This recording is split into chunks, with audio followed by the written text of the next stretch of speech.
People throughout history have honored some geometric shapes because people thought the shapes had power. The pyramid is such a shape.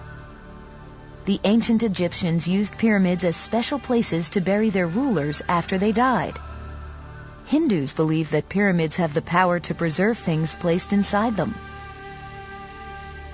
Other scholars think that the Egyptian pyramid shape was meant to represent the sun's rays, or a way for the dead king's soul to reach the heavens. Some scholars think that the Egyptian pyramids may have symbolized a mound from which the world was created. Whatever the reason for pyramids being built, scholars are fascinated with how they were constructed, not an easy task. Regardless of claims of spiritual power in geometric shapes, they are designed and built into all sorts of everyday places and things. Some are obvious, like the circular and triangular shapes in this house. And some are not so obvious, like the trapezoid and rhombus shapes in the design of this hotel. These shapes, along with all other geometric shapes, have certain properties.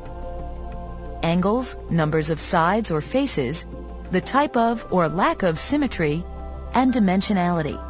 Let's take a closer look.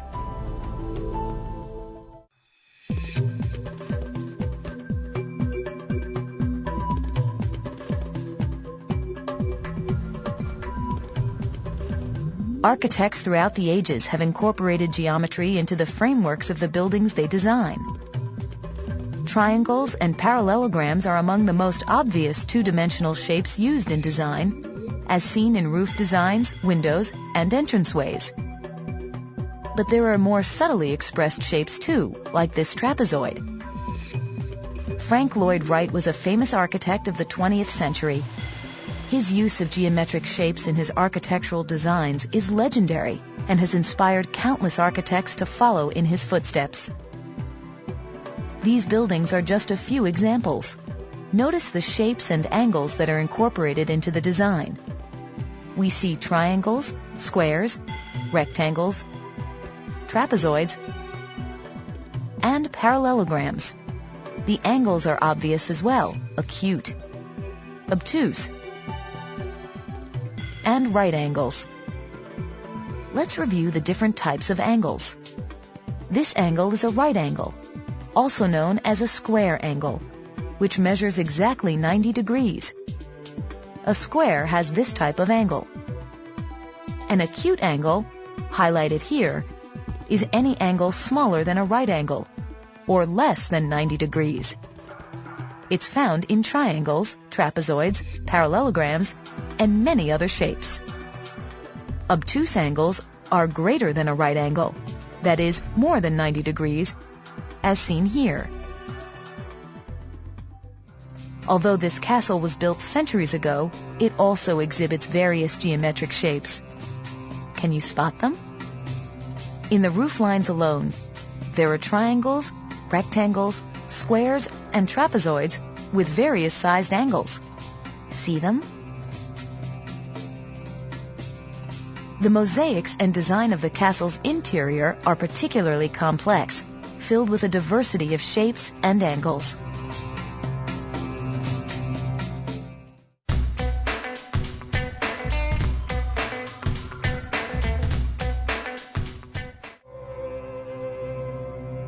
What were the ancient Egyptians thinking when they built the pyramids?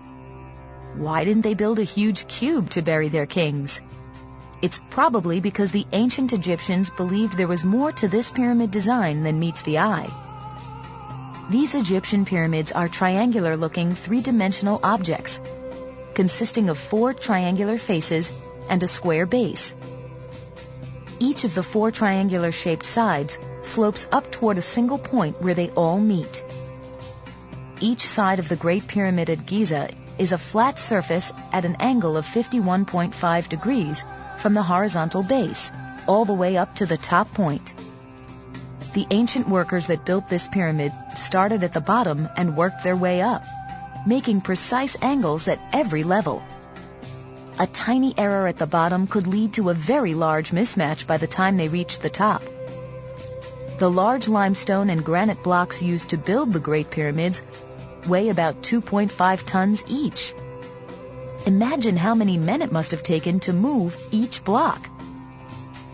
The geometric shape of those large blocks is called a prism.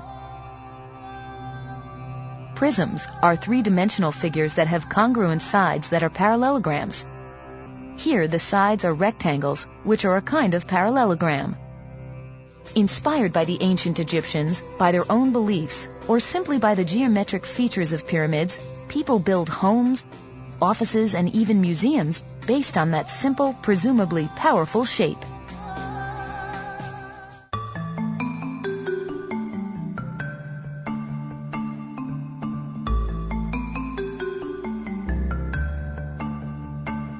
A shape has bilateral symmetry when one half is a mirror image of the other half. The measurements of each mirrored part is the same, but often the shapes are not superimposable. One cannot be fit exactly on the other. Symmetry exists all around us and tends to be related to our perception of beauty. If the image is two-dimensional, then this is called a line of symmetry. In a three-dimensional shape, it's referred to as a plane of symmetry. Bilateral symmetry can be seen in the delicate wings of a butterfly. Like the butterfly, most animals in our world have symmetrical features, like the fluke of this humpback whale, or the body of this manta ray, each side an almost mirror image of its opposite side. In human form, rough symmetry can be seen in the way your eyes, ears, cheekbones, and other features are aligned. In fact, most of the human body contains symmetrical properties.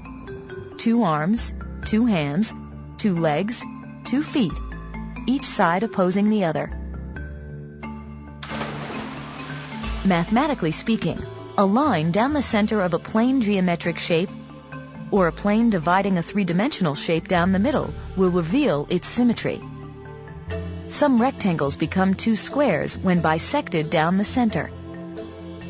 A line corner to corner in a square makes a symmetrical pair of triangles. A regular hexagon can be divided into 2 trapezoids by a line from one corner through the hexagon's center to the opposite corner. Now you can see how each half of a bilaterally symmetrical shape is a mirror image of its other half.